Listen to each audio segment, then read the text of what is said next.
Bonjour à toutes et à tous, bienvenue sur ma chaîne. Si vous ne me connaissez pas, je me présente, je m'appelle Mélissa, je suis belge et je suis prothésiste ongulaire, donc ça veut dire que je fais les faux ongles. J'ai un petit salon ici à Bruxelles et c'est mon métier, je fais les faux ongles. Donc aujourd'hui on se retrouve pour une vidéo revue que je vous avais promis, revue slash démo slash découverte un petit peu des trois, de tout ce qui est acrygel, polygel, acrylgel, ce nouveau mélange qui est maintenant quand même fort présent sur le marché, qui n'est pas si nouveau que ça existait quand même déjà il y a un petit moment, il y a des gens qui le faisaient déjà tout seuls, tout simplement mélanger leur acrylique avec leur gel.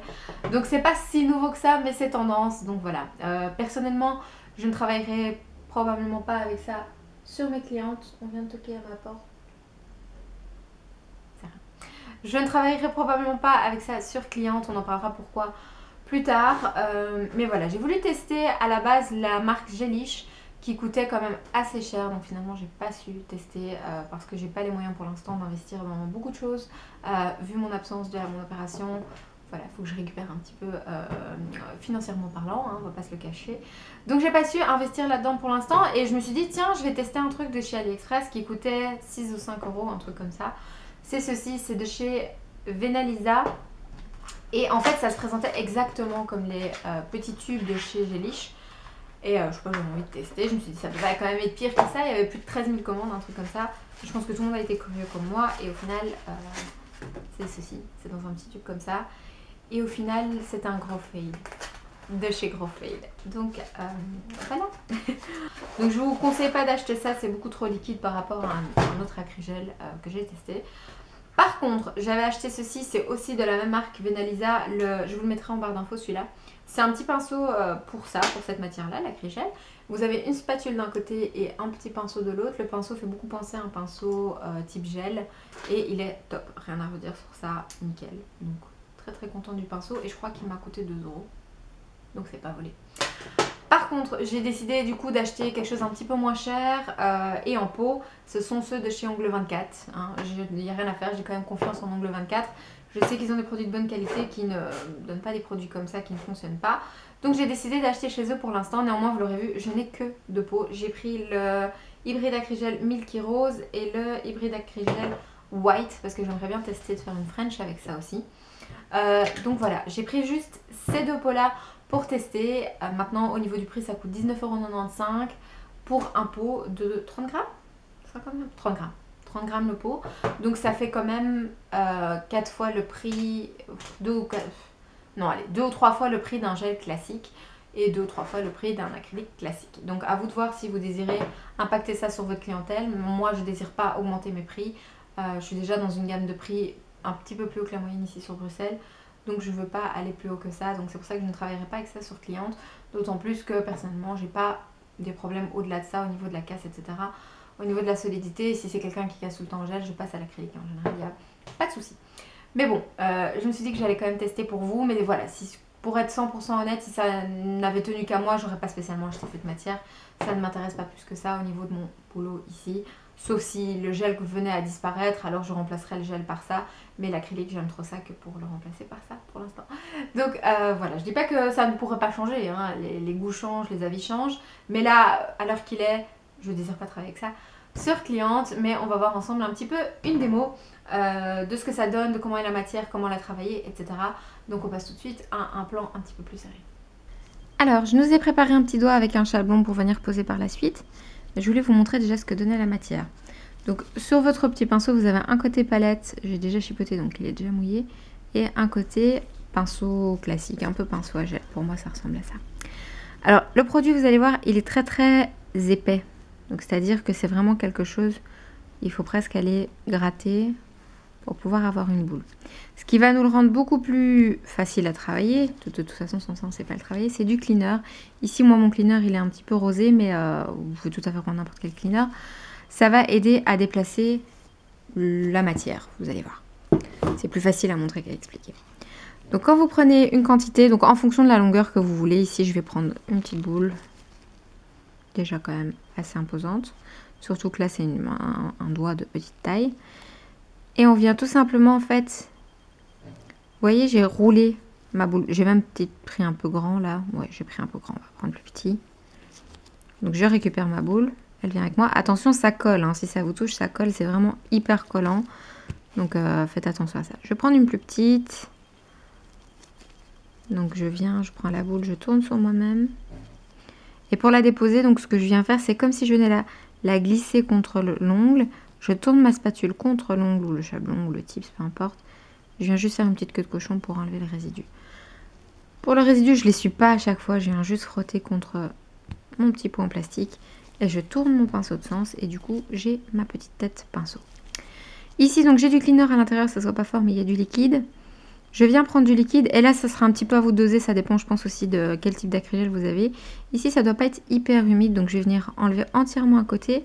Par contre, quand je vais travailler, je vais tourner mon pinceau. Donc, prendre le côté là où il y a le plus de produit. Et là, vous allez voir, du coup, je vais pouvoir travailler avec la boule. Si je ne mouille pas le pinceau, ce qui va se passer, c'est que le produit va s'accrocher à mon pinceau et ça va faire des filaments. Et donc, du coup, je ne serai pas à faire grand-chose. Au niveau de la forme, ici, je vais faire quelque chose d'assez long. Je vais partir sur un pointu, par exemple. Et honnêtement, les étapes, pour moi, restent les mêmes, que ce soit dans cette matière ou dans l'autre. Je préfère faire d'abord l'extension et puis ensuite venir faire le corps et puis la zone cuticule. Ça permet tout simplement d'être sûr que tout est bien construit. Bien entendu, si vous préférez travailler en une fois, en une seule boule comme avec le gel, etc., vous pouvez tout à fait travailler en une seule fois. Il n'y a absolument pas de problème pour ça. Vous voyez, ça se travaille quand même assez facilement. Honnêtement, au niveau de la couleur, je pensais qu'il serait beaucoup plus pigmenté. Il est quasiment transparent, celui-là. C'est le Milky Rose et je pensais au Milky Rose de chez de leur gamme en gel. Et du coup, je pensais qu'il aurait la même couleur, mais pas du tout. Il est... Vous le verrez quand j'enlèverai le chablon, mais il est vraiment quasiment transparent. Il est juste légèrement laiteux, on va dire, mais pas suffisamment. Je vais reprendre une deuxième boule, un peu plus petite, parce que je vais vouloir construire la zone de stress qui est à ce niveau-ci. Donc pareil, je viens et je glisse le produit, je fais une petite queue de cochon pour éliminer le produit. Et j'essuie ma spatule que je viens, hop, retourner dans ma main pour avoir l'autre côté. Et ici, ce qu'on va vouloir faire, et ça, je pense que pour le bombé, c'est un petit peu plus facile qu'en gel, c'est que du coup, vous avez votre produit en fait qui ne bouge quasiment pas. C'est vraiment vous qui va le diriger, tandis qu'avec le gel, ça a tendance à couler un petit peu à droite, un petit peu à gauche. Donc, vous devez travailler peut-être un peu plus vite, ce qui peut, je pense, aussi vous stresser peut-être dans ces moments-là. Et du coup, ben, ça gâche un peu la pose. Et ici, vous avez peut-être un peu plus facile à manier votre produit, vous voyez, à le pousser. C'est vraiment un jeu de pousser, tirer, etc. Hein, c'est vraiment ça. Ici, je vais reprendre une toute petite boule, pas trop grande. Boule, si on peut appeler ça une boule, une crotte, que je vais mettre derrière ce que je viens de faire. Là, l'acrygel est encore un peu trop humide, du coup, il a emporté ce que je viens de faire. Donc attention à ça, c'est vrai que s'il y a trop de cleaner, en fait, ce qui va se passer, c'est que les deux matières vont coller ensemble et du coup, ça va tirer l'autre matière. Donc là, je dois repousser le tout et refaire le petit bombé que j'avais déjà commencé.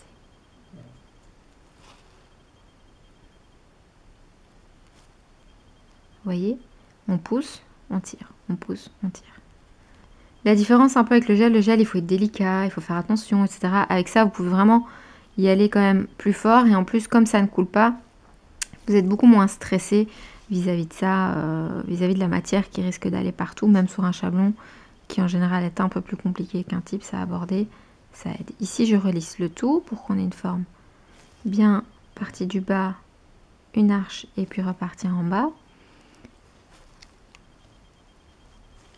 Si jamais votre pinceau n'est plus assez mouillé, vous pouvez le remouiller, du coup vous pourrez retravailler la matière.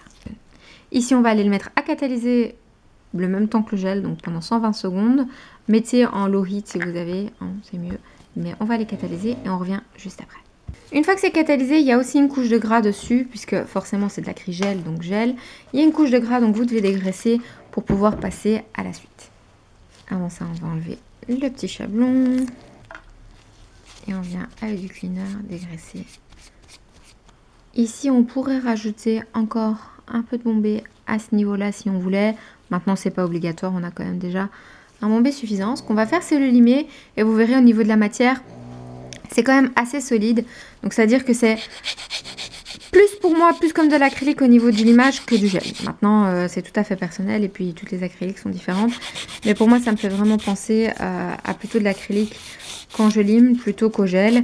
Je travaille quand même pas mal d'acrylique ici au salon et ouais, ça me fait vraiment penser plus à cette matière-là. Et ce qui est plutôt pas mal avec cette matière là, c'est qu'on n'a pas grand chose à limer puisqu'on peut vraiment travailler sa forme avant, à être sûr qu'on est vraiment content. C'est pour ça que je réglais ma pointe, c'est pour que j'ai quasiment pas de côté à faire, pas de mur à limer, parce que comme ça vous avez vraiment plus grand chose à faire et vous êtes plus tranquille. Donc oui, ça coûte plus cher, maintenant ça n'empêche pas que vous gagnerez peut-être un peu de temps aussi pour ça par la suite. Là j'ai fait très pointu, hein, il y a de quoi casser mon gant, mais comme ça vous voyez, avec vraiment pas grand chose de limage, on est plutôt tranquille de ce côté là. Donc au niveau du limage, vous voyez, c'est vraiment minimum. On n'a pas grand chose à faire au niveau des cuticules puisque c'est déjà très très fin, puisqu'on peut vraiment aller avec la matière vers la cuticule sans la toucher aussi puisque ça ne coule pas, donc c'est plutôt pratique. Donc bien sûr ça a assez pour, je trouve que c'est une très très bonne matière, facile à travailler. Maintenant j'ai hâte de la tester aussi niveau solidité. Là je ne peux pas parce que honnêtement je vais enlever mon gant juste pour que vous voyez, j'ai déjà des ongles qui sont en gel. Pardon, ça c'était Bella. Mais Bella c'est mon petit chien pour ceux qui ne savent pas, j'ai un chien qui ronfle, oui. Mais je testerai sur moi en tout cas pour voir un petit peu la solidité, d'autant plus que je travaille beaucoup, donc ce sera plutôt pas mal de voir ce que ça donne. Mais voilà déjà pour la petite démo, revue et mon idée sur le sujet. Donc voilà, ce sera tout pour cette petite revue slash démo. Alors honnêtement c'est vrai que ça regroupe les deux avantages du gel et de l'acrylique et ça enlève les désavantages puisque ça ne sèche pas tant que vous ne l'avez pas mis dans la lampe comme le gel, mais par contre ça ne coule pas, donc vous n'avez pas le désavantage du gel. Vous pouvez vraiment le faire à votre forme, donc ça c'est l'avantage de l'acrylique. Donc c'est vrai que ça regroupe un petit peu des deux. Maintenant voilà, prenez bien en compte que le prix est plus élevé, donc à vous de voir si vous savez l'impacter ou pas, ou si c'est pour vous. Honnêtement ça en vaut quand même la peine au niveau si vous avez du mal à construire votre bombée, etc. ou bien que l'acrylique sèche trop vite. Pourquoi pas, ça peut être une bonne alternative sur ce point là. J'ai pas encore testé la tenue mais je testerai parce que mon autre main n'est pas faite, ma main droite, et donc je vais essayer et je vous dirai quoi dans 2 à 3 semaines pour vous dire un petit peu comment ça marche au niveau de la vie des ongles, est-ce que ça casse vraiment moins ou pas, est-ce que c'est vraiment plus solide que du gel et de l'acrylique. Donc on verra ça ensemble dans quelques semaines, histoire que je vienne vous donner un petit retour sur ça.